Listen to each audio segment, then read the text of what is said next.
Prince Handley coming to you with 100,000 watts of pure healing, miracle-working love.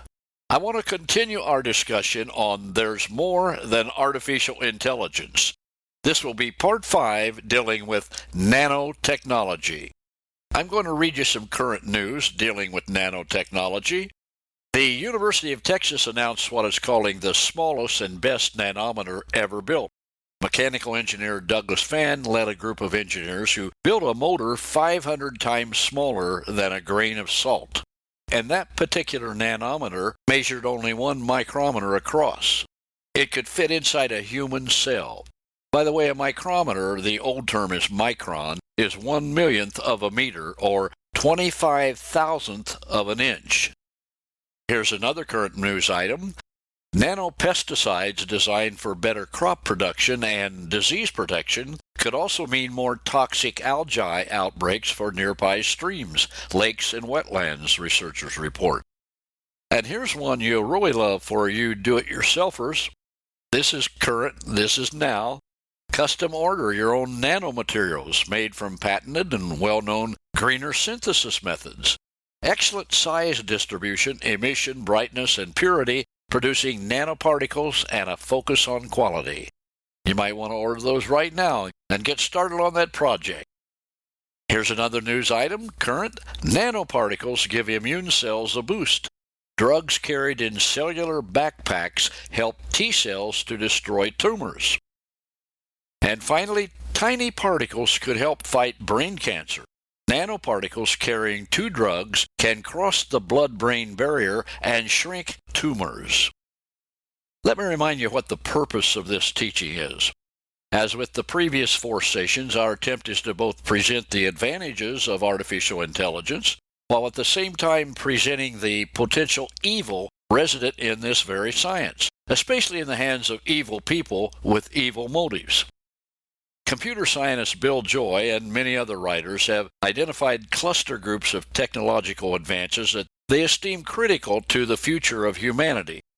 Joy warns that these advances have potential to be used by elites for either good or evil.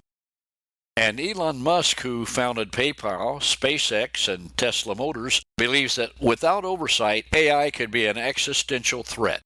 He says, "We are summoning the demon."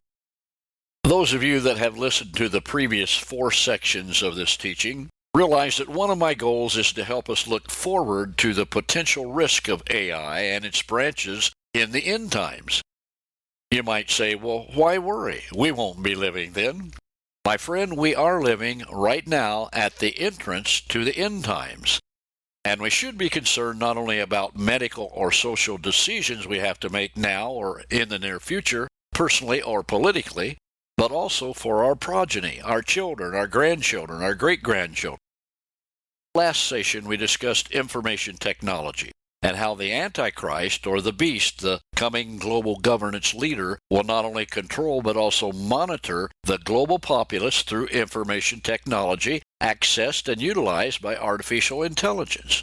But wait till you listen to details of this podcast concerning how nanotechnology can and will be used in the end time by the evil empire of Satan and his beast, and the beast global leader of religion, the false prophet.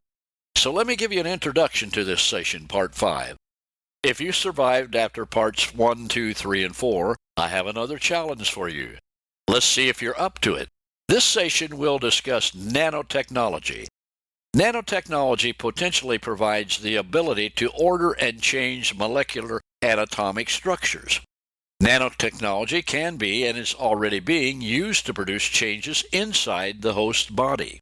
1 nanometer is a billionth of a meter, or 10 to the negative 9th power of a meter. That's 10 to the negative 9th exponentially. Let me give you an example. 10 to the power of minus 9, or 10 to the negative 9th, is the same as 1 over 1 billionth. And if you divide 1 by 1 billion, you'll see how pretty small that is. You can now see the mobility of subatomic, super small elements, chemicals, or biomeds carried through your body cells.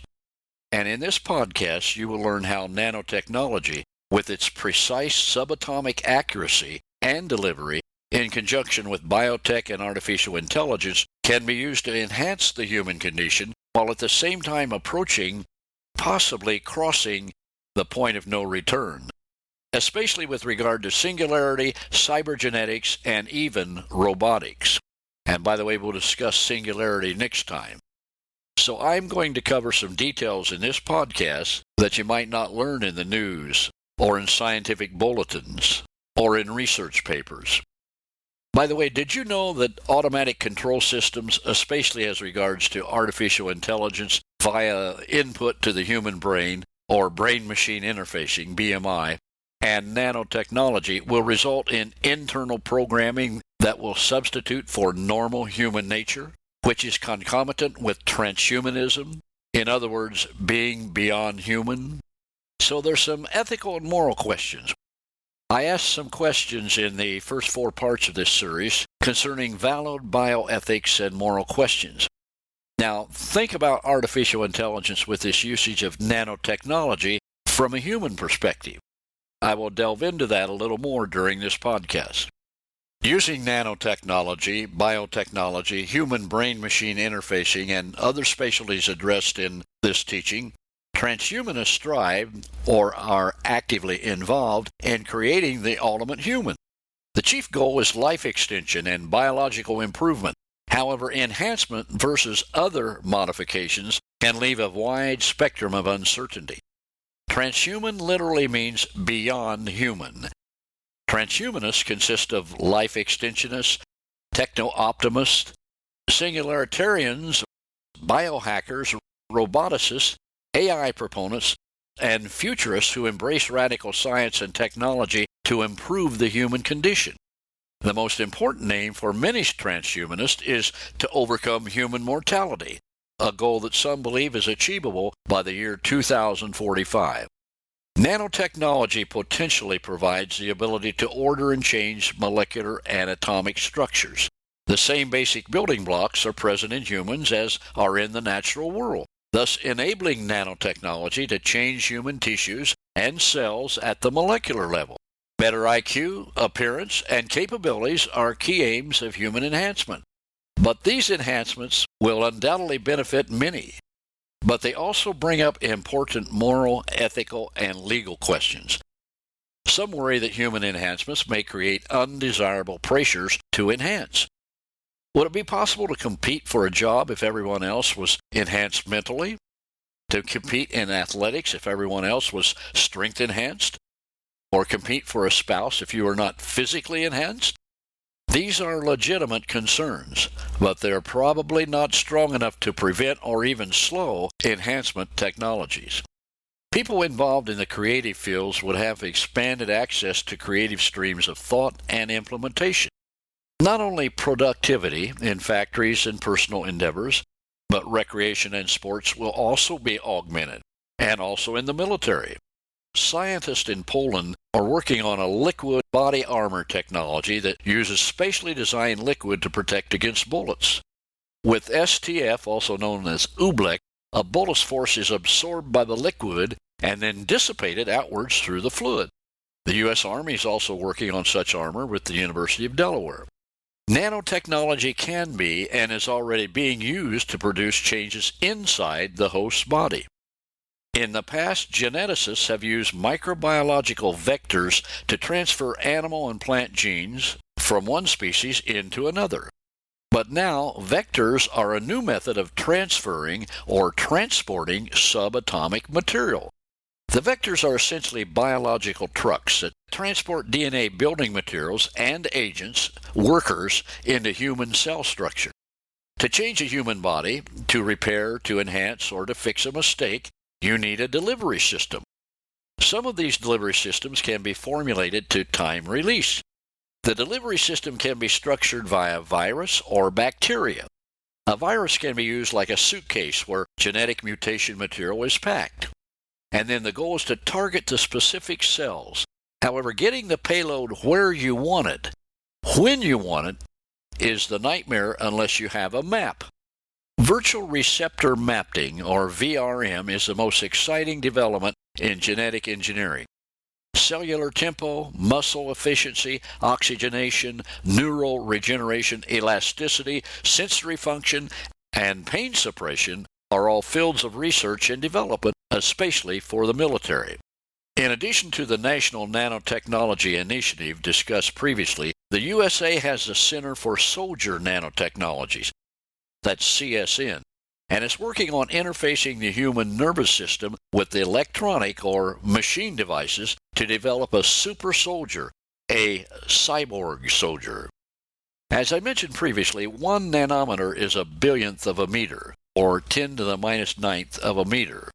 Let me give you a few examples to help you. There are 25,400,000 nanometers in an inch. A sheet of newspaper is about 100,000 nanometers thick.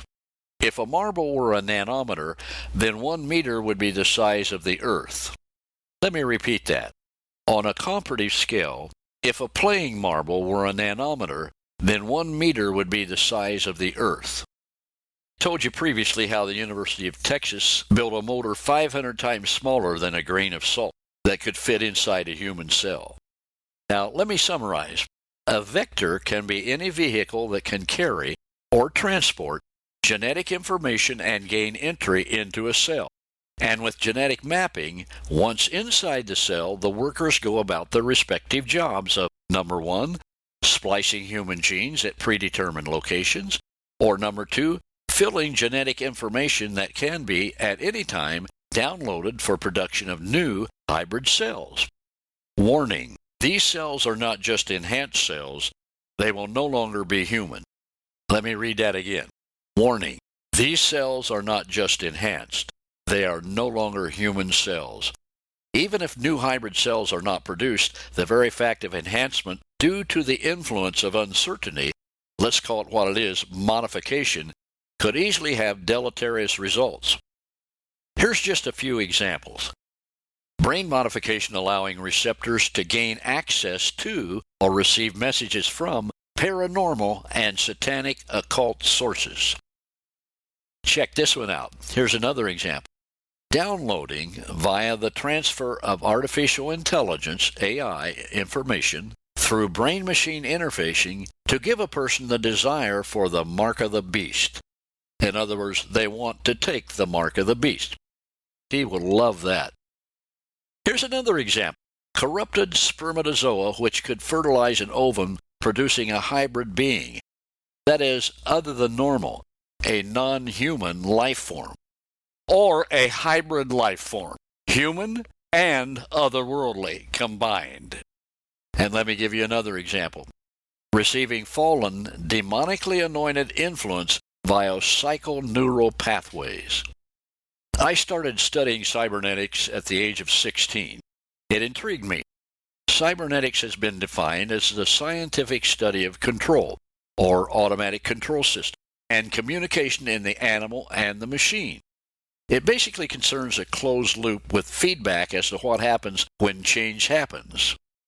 Automatic control systems, especially as regards to artificial intelligence via input to the human brain, or brain-machine interfacing, and nanotechnology, will result in internal programming that will substitute for normal human nature, which, as I said earlier, is concomitant with transhumanism, or beyond human. So up to now, I assume that you can see how nanotechnology, with its precise subatomic accuracy and delivery, in conjunction with biotech and artificial intelligence, can be used to enhance the human condition, while at the same time approaching, and as I said earlier, possibly crossing the point of no return, especially with regard to singularity and cybergenetics, even robotics. Now, in the next session, I'm going to take some time to discuss technological singularity, what it is, how it works, and why many in the scientific field believe it can overtake us. By overtake, I mean pass us and still look back. You might want to go pray for a while now. This has been your friend, Prince Handley, the Prince of Podcasting, coming to you with 100,000 watts of God's anointed intelligence, healing power, love, and blessing. My friend, go with God. And who is he that overcomes the world but he that believes that Yeshua, Jesus, is the Son of God? I pray the blessing and the anointing of Almighty God upon you. If your plans fit into God's plans, you'll have God's faith, and God's faith always works. Baruch haba b'Shem Adonai.